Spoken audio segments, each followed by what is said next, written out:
How's everyone doing? Yeah, well, let's give it up for the Hebrew Hammer, Randy Fine. He's been a wonderful addition to Congress, and just last term I was one of 2 Republican Jewish members of Congress, and now we doubled up and we have 4. And let's clap it up for that. So, I just want to say it's truly an honor to be with you here today. I would like to thank all of you who have supported me, advised me, and helped me along the way. The Republican Jewish Coalition plays an important role in making sure that Jewish voices are heard, represented, which is needed now more than ever within the Republican Party. I am proud to stand here as one of 4 Jewish Republican members of Congress, and I'm even prouder to be with all of you, my people, who are the backbone of this movement.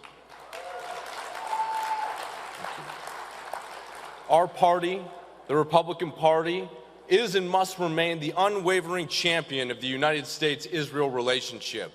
I am proud to stand with Israel, the forever home of the Jewish people, because of our nation's shared values promoting freedom, peace, and democracy. Our time-tested alliance with the only democracy in the Middle East has long been a pillar of America's regional security framework, helping to protect Americans at home and abroad, as well as promote peace and stability in the world's most volatile region. Supporting Israel in its right to defend itself should not be a partisan issue whatsoever. It is a bedrock of American foreign policy. I am incredibly proud of my Jewish faith and my heritage. I was blessed to travel to Israel with the House Foreign Affairs Committee after the war began in 2023. On our trip, I met with Prime Minister Bibi Netanyahu and Defense Minister Gallant, as well as family members of the hostages. What we saw was nothing short of heartbreaking. Having the privilege to see Israel, talk to the people, and feel the gravity of what happened on October 7th only underscores the historic importance of a vision for genuine peace and lasting security. When we talk about historic importance, we have to talk about President Donald J. Trump. His leadership has laid the foundation for a complete paradigm shift in the Middle East. He proved that you can achieve peace through strength and not submission. It may not be the time to spike the football yet, but we can celebrate some of the most impressive and significant recent wins that he was able to accomplish. Under the watch of a strong America and a strong Israel, and building on the policies championed by the Trump administration, we have seen remarkable successes. First and foremost, the remaining October 7th hostages are now at home with their families. Aleinu. The United States and Israel are busy implementing a peace deal that will hopefully lead to the lasting stability on Israel's southern border. We have yet to see the full deal implemented, but we should all be rooting for its success, and yes, that also means ensuring that Hamas honors the agreement. Hezbollah's command and control have been completely wiped out, and Iran's proxy network in the region is in complete disarray. And my friends, the biggest win of all, one made possible by the relentless resolve you saw under President Trump, is that the United States and Israel have accomplished the impossible together. Operation Midnight Hammer and the 12-day war have ensured that the mullahs of Iran will never have a nuclear weapon.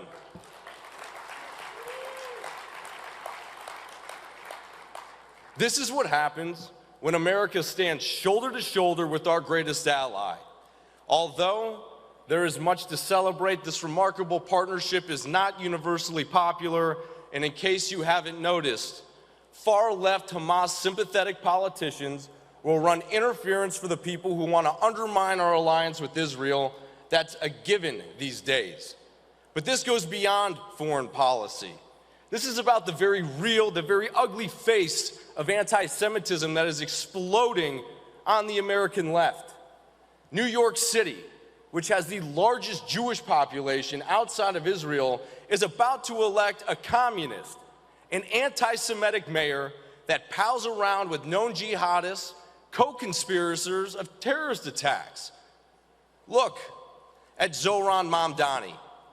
He represents the brand of politics that is ascendant on the American left. That should be a clear given the major endorsements he's picked up recently. This is deadly serious for America's future and for the future of Jewish Americans in it. Today, anti-Semitism is not only a foregone conclusion, far-left progressives, but also for the admission in the Mamdani Democratic Party. This hatred, it cannot be allowed to take over American politics. It is intolerable. I have experienced it, and I believe many of you have as well within this room. Just a few months ago, I was driving in my district. A man pulled up beside me, laying on his horn, trying to get my attention. As he shouted out the window and swerved into my lane, I realized I might be in danger. This man didn't shout about a mere policy disagreement. He didn't hold up another candidate's yard sign.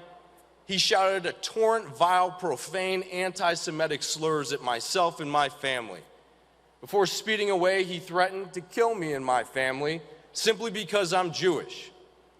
It's a different kind of hate when it's personal, when it's aimed at your faith, your family, your right to exist.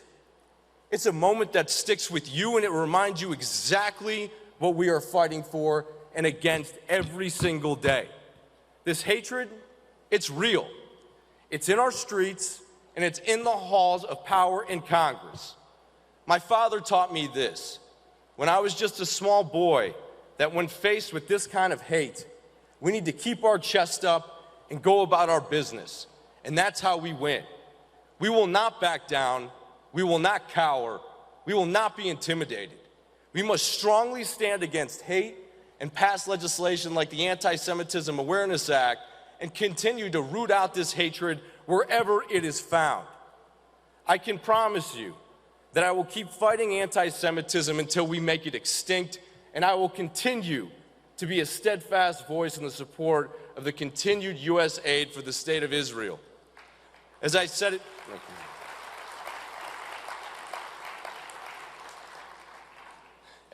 it last year, I will say it again, I will never waver in my resolute advocacy for the Jewish people. The bonds the RJC creates and nourishes with the Republican lawmakers will not fray. We are in this fight together. We will never back down. Remember who you are as a Jewish American, and remember where we come from. And there is a reason why we have been persecuted, but have always come together and have always made it through, and this will be no different. God bless you. Am Yisrael Chai.